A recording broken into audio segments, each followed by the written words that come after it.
नमस्कार, स्वागत है आपका government girls senior secondary school Jagadhri में।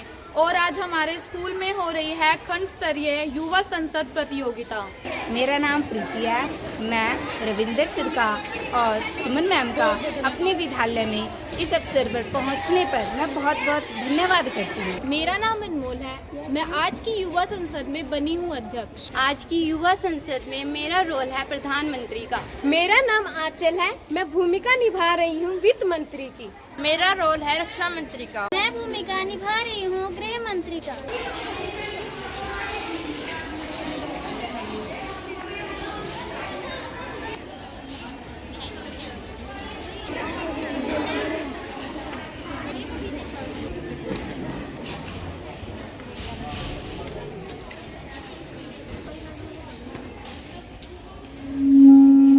माननीय सभासदों, अध्यक्ष जी,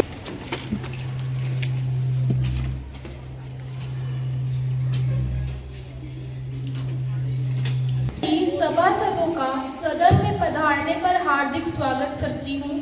महासचिव जी, नवनिर्वाचित सांसदों को शपथ ग्रहण करवाई जाए। जो हरियाणा के करनाल संसदीय क्षेत्र से निर्वाचित हुई हैं, अब शपथ ग्रहण अथवा प्रतिज्ञान करेंगी। कुमारी शबनम, आप शपथ ग्रहण करेंगी या प्रतिज्ञान करेंगी?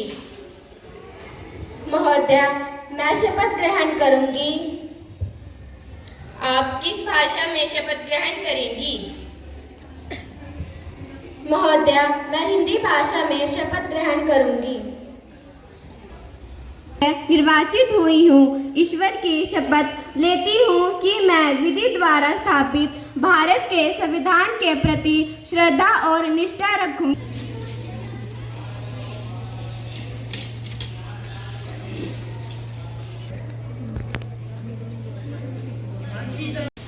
महोदय, मैं अंग्रेजी भाषा में शपथ ग्रहण करूंगी।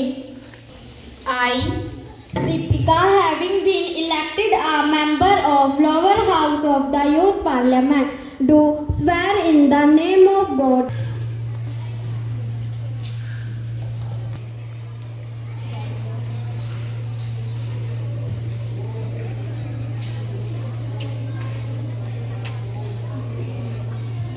माननीय सदस्यगण, क्योंकि हम 2 माह के पश्चात आज शीतकालीन सत्र के शुभारंभ पर मिल रहे हैं, मेरा यह दुखद कर्तव्य है कि मैं सदन में पूर्व प्रधानमंत्री श्री मनमोहन सिंह जी के निधन की सूचना दूं। हम सभी के लिए यह बड़े ही दुख का क्षण है कि भारत के पूर्व प्रधानमंत्री डॉक्टर मनमोहन सिंह जी का निधन 26 दिसंबर 2024 को 92 साल की उम्र में हो गया। डॉक्टर मनमोहन सिंह जी बिरले नेताओं में से एक थे जिन्होंने शिक्षा और प्रशासन के क्षेत्र में सहजता से काम किया। अध्यक्ष महोदय जी, मैं श्री मनमोहन सिंह जी के निधन पर श्रद्धांजलि अर्पित करती हूँ। भारत ने अपने सबसे सम्मानित नेताओं में से डॉक्टर मनमोहन सिंह जी को खो दिया है। साधारण पृष्ठभूमि से उठकर उन्होंने एक सम्मानित अर्थशास्त्री के रूप में अपनी पहचान बनाई और वित्त मंत्री सहित कई महत्वपूर्ण पदों पर अपनी पहचान बनाई। श्रीमान, मैं आप व सदन के नेता द्वारा अर्पित की गई श्रद्धांजलि में मैं अपने आप को भी सहयोजित करती हूँ। डॉक्टर मनमोहन सिंह जी का निधन हम सभी के लिए बहुत बड़ी क्षति है। 1991 के आर्थिक सुधारों के समय उनका योगदान अविस्मरणीय रहा, जिसने भारत को नई दिशा में अग्रसर किया। 2004 से 2014 तक प्रधानमंत्री के रूप में उन्होंने भारत में समावेशी विकास और समृद्धि के लिए कार्य किया। मैं समूचे विपक्ष की ओर से उन्हें श्रद्धांजलि अर्पित करती हूँ। सदस्यगण अपना गहरा शोक प्रकट करने के लिए कुछ क्षणों के लिए मौन खड़े होंगे।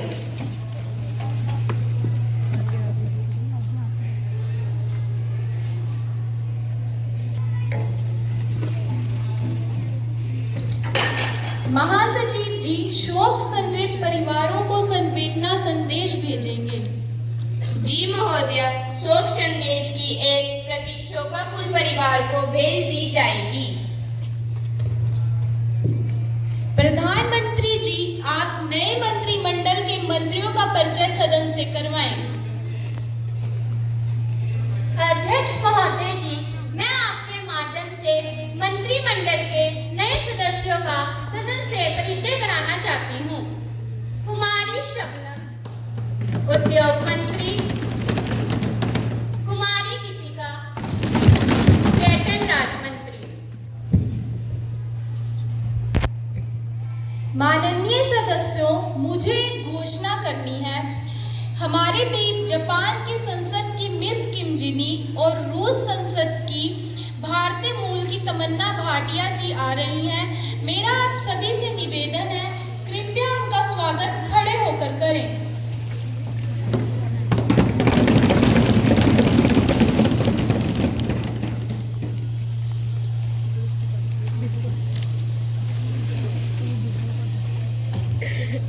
माननीय सभासदों, अब सदन की कार्यवाही शुरू की जाती है। महासचिव जी, प्रश्न सूची व आज का एजेंडा सभासदों में बांटा जाए।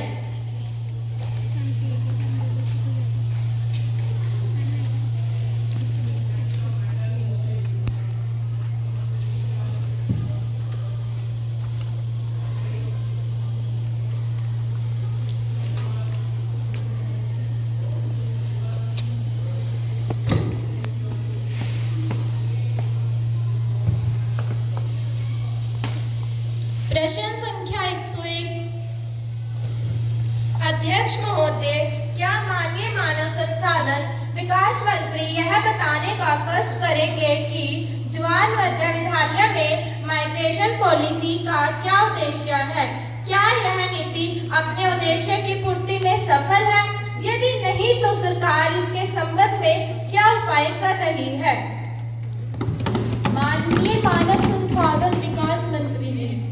महोदय जी, जवाहर नवोदय विद्यालयों में प्रवर्तन नीति का मुख्य उद्देश्य केवल राष्ट्रीय एकता को बनाए रखना तथा विभिन्न संस्कृतियों का आदान प्रदान है एवं यह नीति अपने उद्देश्य में काफी हद तक सफल रही है। प्रश्न संख्या 102।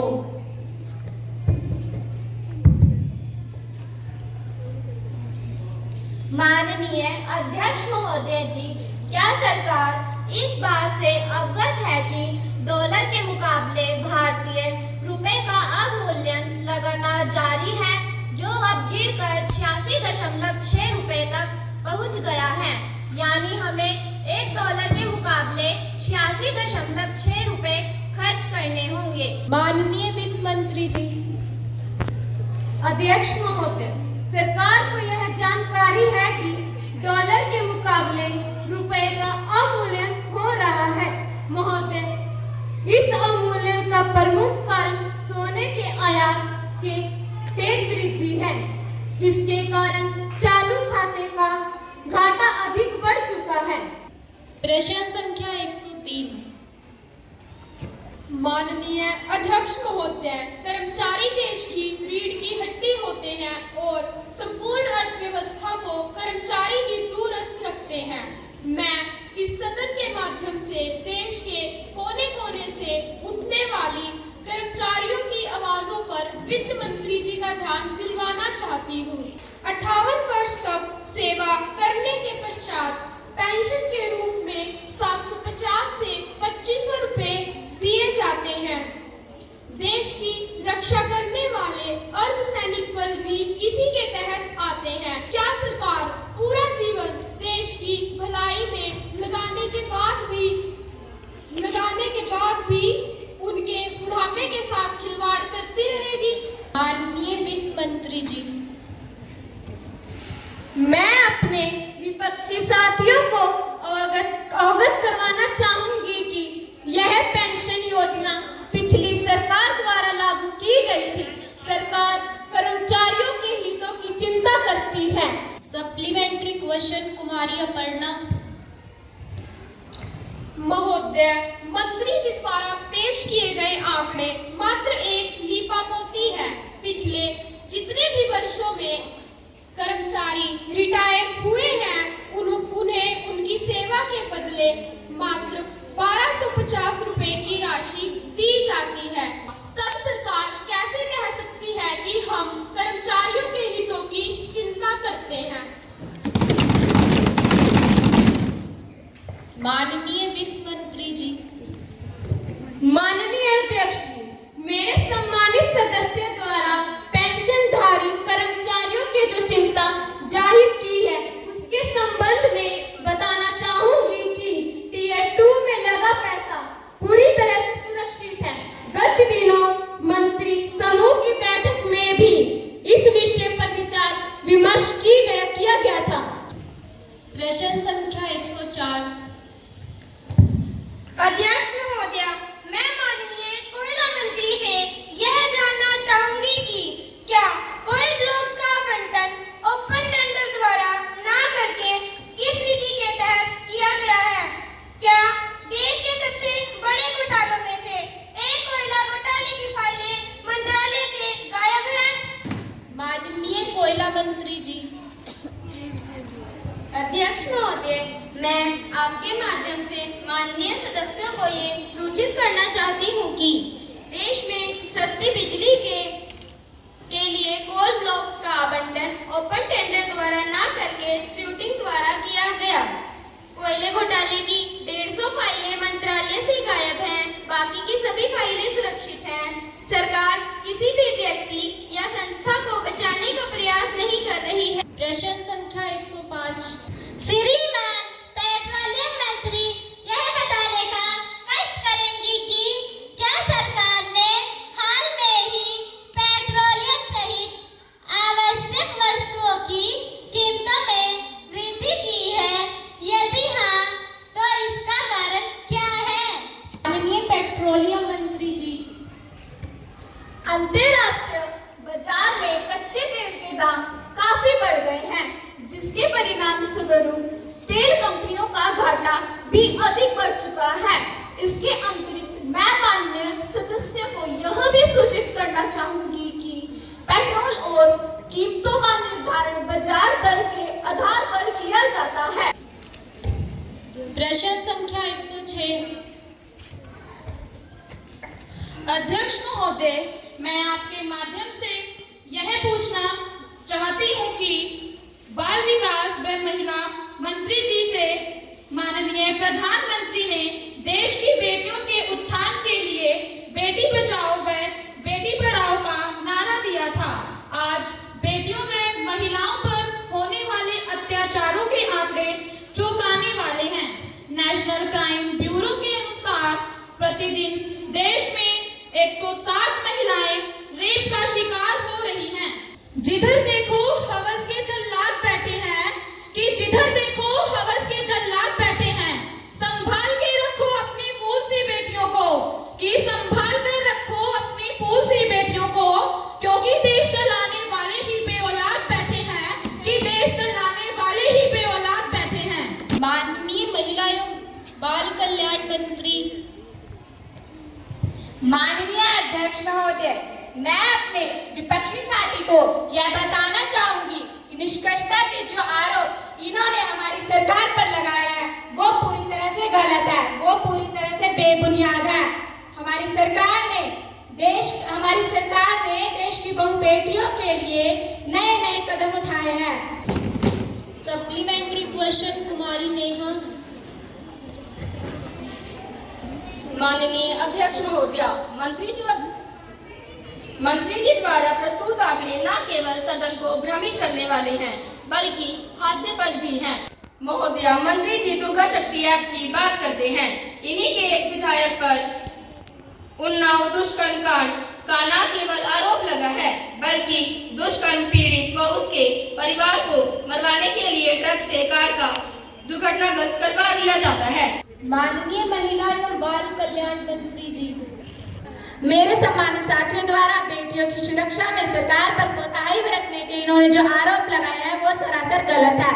हमने बेटियों की सुरक्षा व महिला की सुरक्षा सशक्तिकरण के लिए प्रभावी कदम उठाए हैं। उन्नाव दुष्कर्म केस में दोषी विधायक के खिलाफ सीबीआई जांच करवाई जा रही है। उनको पार्टी से बर्खास्त कर दिया गया है।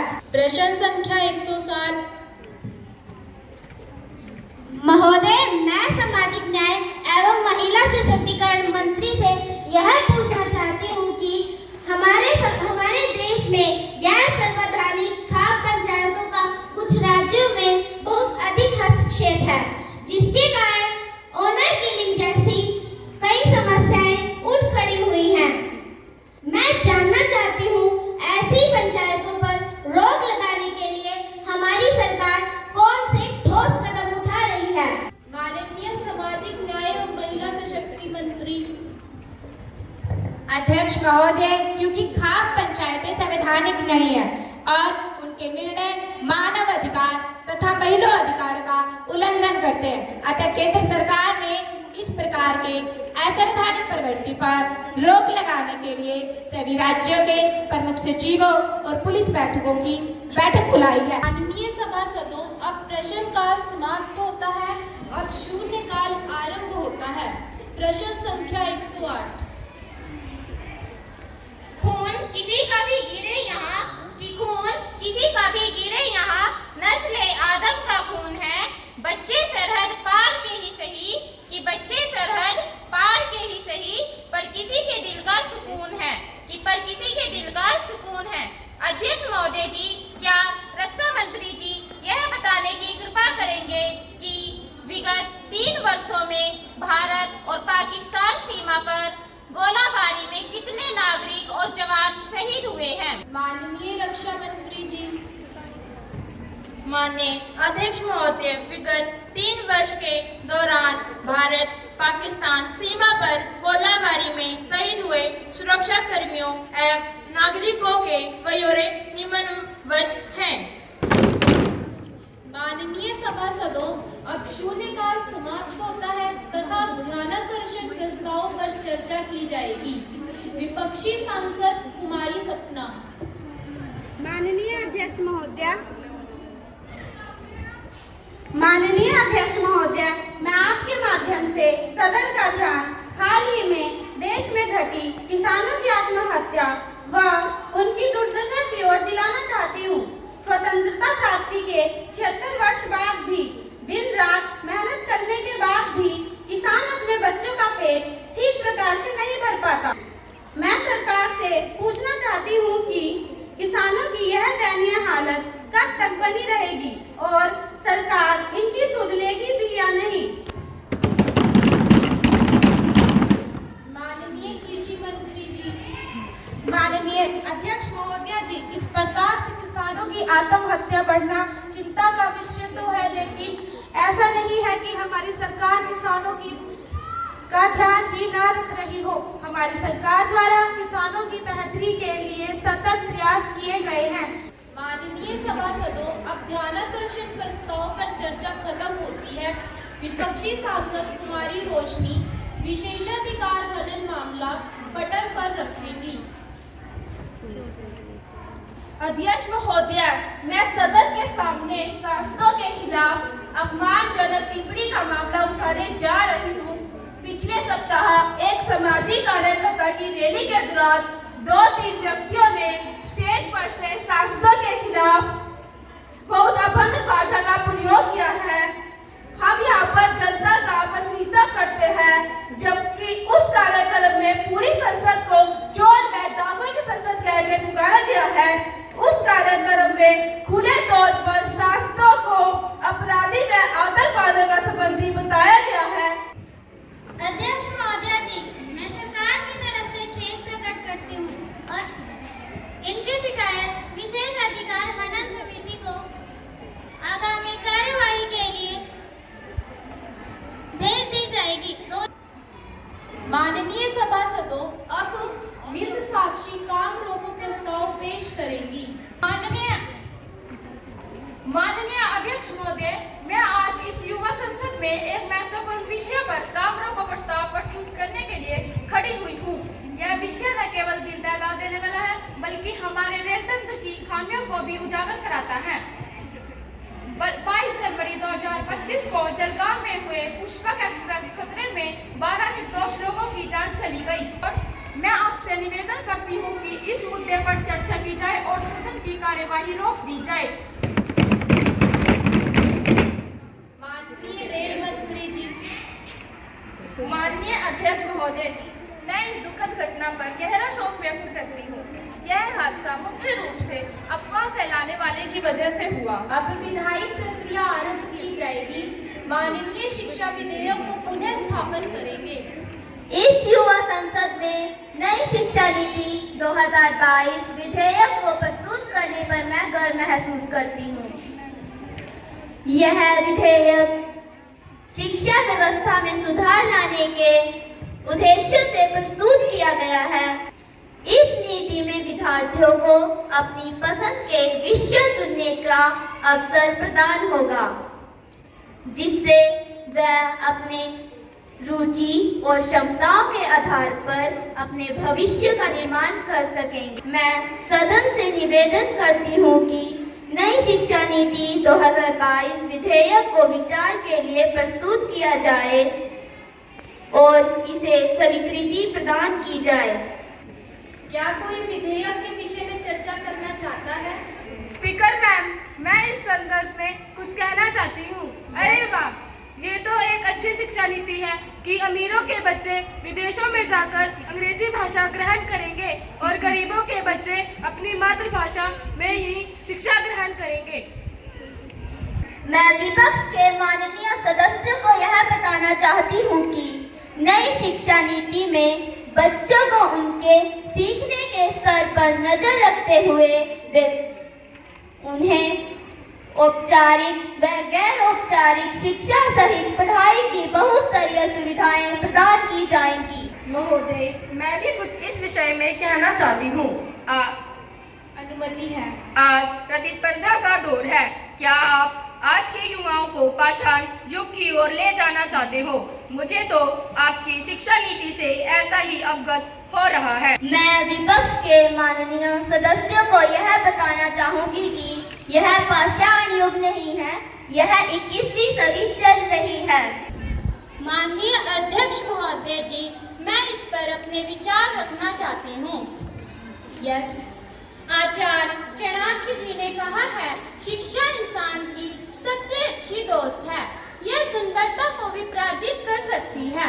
शिक्षा नीति में यह बदलाव निसंदेह ही देश को उन्नति की ओर ले जाएगा। शिक्षा हर बच्चे का अधिकार है तथा हर बच्चे को मिलना अनिवार्य है।